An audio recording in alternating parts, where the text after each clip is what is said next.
So today I want to talk about the generator rollout that I'm going to build.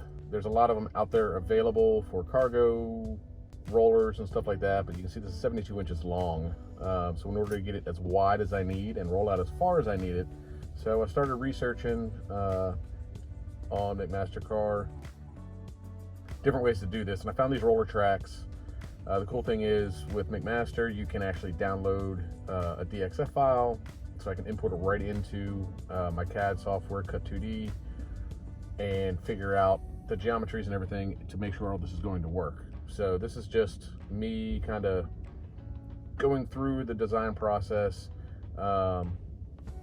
making sure everything's going to work, figuring out how long they need to be. The challenging part was I couldn't just use the rollers that came with these or are designed for these roller tracks, because they're designed to be like a shelving unit. So I need this to hang out of the side of the trailer, basically. Picture a kitchen drawer, a full extension kitchen drawer, or a toolbox with a full extension drawer. So if it's in the trailer or in the cabinet or whatever that's 29 inches deep, I need it to come out 29 inches on the plus side. So in order to do that, you have to do these in between tracks. So with a little bit of messing around and seeing what I was going to do, planning and stuff like that, I was able to figure out a way to do this. The challenging part is to use bearings and bolts to hold the bearings. I have to modify the tracks, the actual the roller tracks.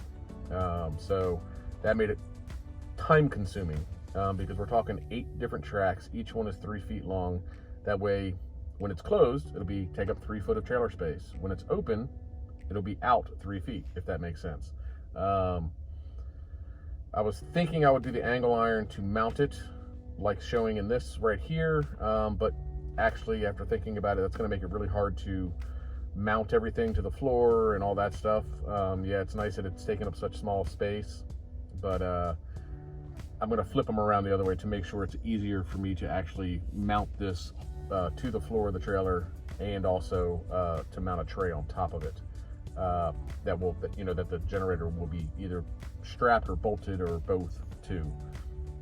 But you can see that there's basically 4 tracks, and for each side, and each one, there's 2 parts to it. There's a front side, a bearing side that supports the front end, and then a bearing that rides on the track that pulls out, that presses against the back side of the track that's in there.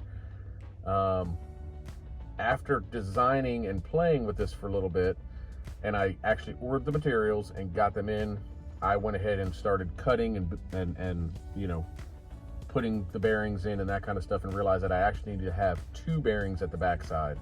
So you don't see that in the drawings here, but when I get done with it, I'll make sure I point them out. But the other bearing is to go down low, so that when the trailer, or when the rollout is actually pushed in and all the way to the generators inside the trailer, there needs to be a bearing at the back side on the bottom as well, so that not just the top, but at the bottom, so that it actually will rest and roll on the bottom as the weight shifts once it gets past that halfway point.